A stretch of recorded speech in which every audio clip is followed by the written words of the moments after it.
Bonjour à toi chers spectateurs, et aujourd'hui parlons du film Battle of the Sexes réalisé par Jonathan Dayton et Valerie Faris. L'histoire, pour faire très simple, dans les années 70, nous allons suivre l'affrontement sur un court de tennis de Billie Jean King, la numéro 1 mondiale de l'époque, et de Bobby Riggs, l'ex numéro 1 mondial, parce que Bobby Riggs a dit que les femmes méritaient d'être moins payées que les hommes sur un court de tennis parce qu'elles sont moins divertissantes et surtout qu'elles sont moins fortes. Le tennis est à l'honneur en ce moment dans les salles de cinéma, avec beaucoup plus d'enjeux que dans Borg et McEnroe, parce que ici Battle of the Sexes revient sur un tournant clairement dans l'histoire du sport mondial et de l'histoire du tennis américain, parce que l'affrontement qui a eu lieu entre Billie Jean King et Bobby Riggs est rentré dans l'histoire parce que ça a réveillé les consciences et surtout ça a permis une grande ouverture d'esprit de la part d'un groupe de personnes dont les idéaux étaient extrêmement étriqués sur la place de la femme dans le monde du sport. Et heureusement qu'il y a eu ce match. Du coup, Dayton et Faris, après Little Miss Sunshine et Elle s'appelle Ruby, s'attaquent à ce sujet-là, donc un sujet qui est purement dans le style de leur cinéma, c'est-à-dire montrer une histoire qui sort complètement de l'ordinaire avec des personnages qui décident de bouleverser leur quotidien. Et ils le font très bien une nouvelle fois. C'est un très beau fil qui nous offre là, c'est très très bien fait. Après, il y a les plus gros défauts malheureusement de leur cinéma qui ressortent, mais un petit peu de manière moins grossière que dans Elle s'appelle Ruby, qui lui avait tendance à céder à beaucoup de facilité. Là pour le coup, on a un long métrage qui se tient beaucoup mieux et qui surtout assume, on va dire, son sujet et la manière avec laquelle il est traité. Parce que l'avantage, c'est que le scénario que nous a pondu Simon Beaufoy, qui est un grand habitué du cinéma de Danny Boyle, pour ceux qui ne voient pas trop qui c'est, l'avantage c'est que Simon Beaufoy a vraiment conçu son histoire comme un compte à rebours jusqu'à ce fameux match, sans pour autant rendre ce match comme l'élément cristallin du film. Il a vraiment voulu faire en sorte que tout ce qui va jalonner en fait ce match, ça soit vraiment le cœur du long métrage. C'est un film qui se base sur ses personnages, et qui en se basant sur ses personnages, décide de créer un vrai lien affectif entre le spectateur et l'intimité de ses héros. Pour vous donner un ordre d'idée, c'est l'inverse complet de ce que faisaient Borg et McEnroe. Borg et McEnroe cherchant à montrer les icônes et le mythe qui les entoure, là où Battle of the Sexes veut montrer plutôt l'intimité des personnes qu'étaient Bobby Riggs et Billie Jean King, en cherchant vraiment à se fondre dans leur quotidien et à mieux les cerner.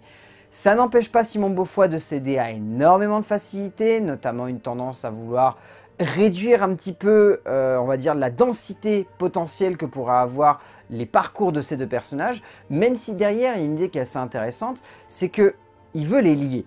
Il veut montrer que leurs idéaux sur un court de tennis sont complètement opposés, Bobby Riggs étant un vieux réac machiste comme c'est pas permis, et Billie Jean King étant une femme extrêmement en avance, féministe comme pas possible, et cherchant vraiment à faire valoir l'égalité des droits entre les hommes et les femmes sur un court de tennis, et évidemment à la fin quand tu récupères ta fiche de paye.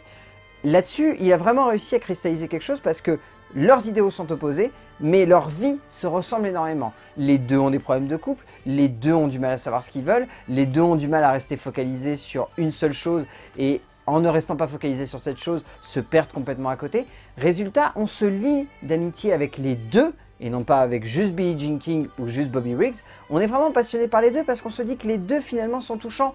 Et même si forcément on a envie de voir Billie Jean King battre Bobby Riggs, on comprend derrière pourquoi Bobby Riggs fait tout ça. Parce que c'est un homme qui vit dans l'ombre d'une femme dont il est follement amoureux mais qui n'arrive pas à pleinement séduire. Et du coup, il se sent entre guillemets infériorisé et il veut simplement prouver en fait qu'il peut rester un mâle alpha.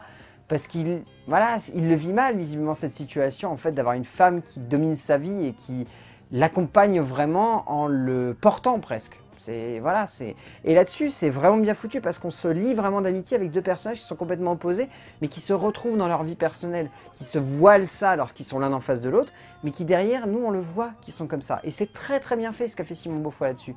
Et en termes de mise en scène, Dayton et Faris, il n'y a rien à en redire. C'est des mecs qui savent comment construire leur scénographie et leur manière de choisir les cadres. Et du coup, là, au-delà d'avoir, encore une fois, et ça je trouve ça extrêmement intelligent, une vraie utilisation du style visuel des années 70 avec des tons de couleurs, un travail du cadre et un travail de la captation qui fait vraiment penser à du cinéma indépendant des années 70, notamment au niveau des couleurs, au niveau du grain, au niveau du style de certaines séquences. Il y a pleinement ça qui est assumé, là-dessus c'est très bien réussi. Mais au-delà de ça, on sent qu'il y a un vrai regard intime et personnel sur ces personnages. On sent que Dayton et Ferris, ils ont envie d'épouser cette idée d'écriture et donc de s'attarder sur des petits moments d'intimité qu'il va y avoir entre ces héros. Et du coup, le fait de se baser là-dessus, ça construit une histoire qui vraiment est subtile, rythmée, intelligente, qui prend aux tripes sans pour autant être trop énergique. C'est un film qui a l'avantage de prendre son temps tout en étant dynamique en termes de montage et en termes de rythmique, dans l'enchaînement des plans et dans l'enchaînement des différentes séquences. Là-dessus, ils ont vraiment réussi leur coup, Dayton et Ferris. Ce sont vraiment deux réalisateurs qui savent comment construire un film, qui savent comment lui donner du peps, comment lui donner de l'énergie, et comment surtout faire ressortir en fait la beauté des personnes qui sont au sein de ce film. C'est ça qui est assez fascinant, je trouve, dans le cinéma de Dayton et Ferris. Il n'y a jamais vraiment d'antagonistes. S'il y a des antagonistes, ils vont arriver au dernier moment, ils vont être comme une petite poussière qui va être balayée en une fraction de seconde.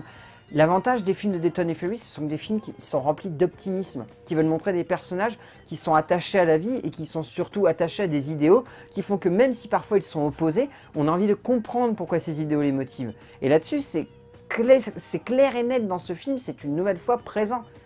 Et c'est une nouvelle fois présent parce qu'en plus, au-delà du travail splendide de mise en scène que nous offrent les deux réalisateurs, il y a un casting qui est bien. Alors je dirais juste bien, parce que ça n'est pas un casting non plus transcendant. C'est un casting qui est bien, parce qu'au niveau des rôles secondaires, on retient surtout Andrea Riseborough, mais également Sarah Silverman et Bill Pullman qui sont vraiment très bons. Mais il y a un petit souci. Steve Carell et Emma Stone ne sont pas mauvais, loin de là. Ils sont juste ce qu'ils sont dans la vraie vie. On n'a pas la sensation en fait de voir deux personnages, on a la sensation de voir deux acteurs tenter d'interpréter des personnages. C'est le gros souci en fait, c'est le plus gros souci qu'on peut donner à ce film. On n'a pas la sensation que les deux sont pleinement investis. On a la sensation qu'ils s'amusent, qu'ils s'en donnent à cœur joie pour essayer de faire ressortir leur personnage, mais on n'a pas cette sensation d'immersion qu'il pourrait y avoir pour d'autres rôles qu'ils ont pu avoir. Et du coup, Emma Stone est bien, mais sans plus, et Steve Carell est drôle, mais sans plus. C'est un film qui est extrêmement complexe là-dessus.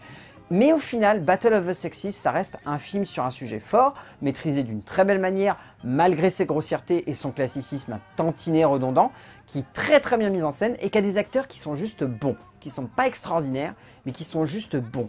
Mais ça suffit pour que Battle of the Sexes de Jonathan Dayton et Valerie Faris, ça soit clairement un film qui vaut le coup d'être vu en salle, qui parle d'un sujet qui est toujours d'actualité et qui le fait d'une manière très belle. A plus!